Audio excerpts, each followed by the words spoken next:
Aku tidak bisa melanjutkan pendidikanku ke universitas. Aku melamar pekerjaan ke sebuah pabrik garmen. Setelah proses interview dan tes lainnya, aku pun diterima. Tapi aku harus melalui proses training. Pabrik ini menempati bangunan yang cukup bagus. Areanya juga luas. Ruang produksi berada di bagian bawah dan di tengah. Semua proses produksi dilakukan di sana, baik dengan mesin maupun manual. Ruang produksi itu diapit beberapa ruang kantor 3 lantai. Aku akan banyak menghabiskan waktuku di ruang produksi. Dengan seragam wajib pekerja training, kemeja putih dan rok berwarna hitam. Hari pertama bekerja cukup melelahkan bagiku. Aku harus mengenal istilah-istilah konveksi dan garmen. Sedikit demi sedikit, aku belajar beradaptasi dengan pekerjaanku ini. Benar kata orang, bisa itu karena terbiasa. Beberapa hari berikutnya aku mulai piawai mengerjakan yang menjadi tugasku.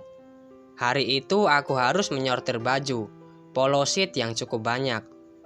Tanpa aku sadari, seorang perempuan parubaya dengan rambut sebahu dan memakai pakaian training yang sama denganku. Dia datang menghampiriku dan menawarkan bantuan. "Teteh training di sini juga?" tanyaku. "Iya," jawab wanita parubaya itu. Tanpa banyak bicara lagi, dia membantu pekerjaanku. "Sudah mau maghrib, cepat pulang. Sisanya biar saya saja yang ngerjain," kata perempuan itu. Aku pun mengiyakan dan mengucapkan terima kasih. Saat aku pulang, aku berpapasan dengan atasanku. "Pak, sudah beres pekerjaannya. Saya izin pulang," ucapku kepada atasanku. Atasanku sedikit heran. Dia bertanya, bagaimana aku bisa menyelesaikan pekerjaan yang banyak itu dengan cepat?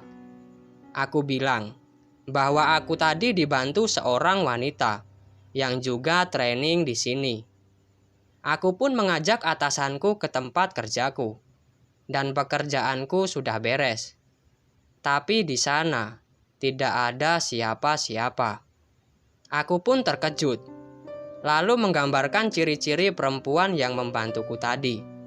Setelah aku ceritakan, raut wajah atasan dan para pekerja yang mendengarkan ceritaku ini, mereka lekas membereskan pekerjaan, dan mereka pun pulang. Sebenarnya aku penasaran, mengapa raut wajah mereka seakan khawatir dengan apa yang aku alami. Pada keesokan harinya, aku pun berusaha mendapatkan jawaban atas rasa penasaranku ini. Menurut salah satu karyawan yang sudah cukup lama bekerja di situ, sosok yang aku lihat kemarin merupakan salah satu pekerja yang pernah bekerja di pabrik ini, tapi dia sudah meninggal. Seketika bulu kuduku berdiri, namun ternyata bukan hanya penampakan sosok perempuan itu. Di pabrik ini juga sering terlihat sosok seorang laki-laki yang duduk dekat musola, dan dia sering tersenyum. Dia tidak lain adalah office boy yang dulu pernah bekerja di kantor ini, dan dia sudah meninggal. Aku pun segera menghentikan percakapan dengan karyawan itu. Aku merasa tidak tenang bekerja hari ini, karena aku tahu kantorku ini berhantu. Meski khawatir akan didatangi perempuan itu lagi, aku tetap melanjutkan pekerjaanku dan berusaha konsentrasi. Namun aku malah terus memikirkan hantu itu dan membuatku sulit fokus. Hal itu malah menjadikan pekerjaanku lama selesai dan aku pun telat pulang. Dan akhirnya aku bekerja cukup lama, dan waktu pun sudah menunjukkan pukul 5:30, di mana sudah memasuki waktu maghrib. Mejaku terhalang baju yang tertumpuk tinggi, sehingga aku tidak bisa melihat pekerja yang lain. Aku sedikit mengintip. Beberapa orang masih terlihat sedang bekerja. Masih banyak orang. Perasaanku agak tenang untuk melanjutkan pekerjaanku. Hingga akhirnya ada seseorang memanggilku. "Neng." "Ya," aku menjawab tanpa menoleh. "Belum beres. Sudah maghrib. Cepat pulang sana," ucapnya padaku. Dan astaga, suara itu seperti tidak asing di telingaku. Aku pun menoleh ke belakang. Dan benar saja, perempuan itu lagi. Perempuan yang kemarin mendatangiku. Dia berdiri tepat di depanku. Saking kagetnya, aku terjatuh dan menyenggol tumpukan baju, yang juga ikut jatuh. Sontak beberapa orang tergesa-gesa menghampiriku. Mereka membantuku berdiri dan mengembalikan kesadaranku. Mereka sama-sama ingin tahu apa yang sebenarnya terjadi. Tapi aku tidak bisa menjelaskannya. Lidahku kaku dan aku pun seperti tidak bisa bicara. Aku bergegas pergi ke kamar mandi untuk mencuci muka. Mungkin tadi halusinasiku saja, karena aku mengantuk. Beberapa kali aku mengusap wajah dengan air. Tiba-tiba terdengar bunyi yang sangat menyeramkan. Aku pun menadahkan kepalaku. Aku melihat perempuan itu. Kepalanya menunduk dan rambut hitam panjangnya terurai. Kuku wanita itu sangat panjang, sampai menyentuh lantai. Dia menyeret kukunya ketika dia berjalan, sehingga membuat bunyi yang sangat menakutkan.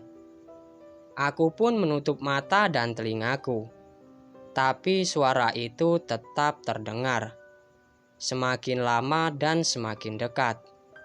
Oh Tuhan, kini ada sesuatu yang menempel di lenganku. Benda kasar yang menempel itu ternyata kukunya. Jantungku seperti mau copot. Detaknya semakin kencang. Aku pun ketakutan. Sosok itu semakin jelas terlihat mendekatiku, memegangku dengan kukunya sambil menatapku tajam. Rambutnya berantakan, mukanya hitam legam, bola matanya berwarna putih, dengan titik hitam di tengahnya. Aku pun berteriak sekuat tenaga. Aku pun berharap ada seseorang yang mau menolongku. Tanpa aku sadari, aku pun tidak sadarkan diri atau pingsan. Ketika aku terbangun dan menemukan diriku berada di dalam ruangan, ternyata aku tidak sendiri. Ada beberapa orang di ruangan itu. Seorang di antaranya sedang membacakan doa-doa. Aku pun meminum air putih dan lalu beristighfar. Menurut laki-laki parubaya yang membacakan doa itu, sosok yang aku lihat bukanlah karyawan yang sudah meninggal. Dia adalah makhluk halus yang mempunyai energi negatif, dan dia suka mengganggu. Mereka bisa berubah menjadi sosok apapun yang mereka mau, yang membuat kita jadi ketakutan. Setelah kejadian itu, aku selalu menyelesaikan pekerjaanku sebelum maghrib pun tiba, agar aku tidak bertemu lagi dengan sosok itu. Itulah sedikit cerita yang bisa kubawakan. Semoga kalian bisa mengambil hikmah dan informasi di balik cerita ini. Saya Taufik, saya ucapkan terima kasih. Wassalamualaikum warahmatullahi wabarakatuh.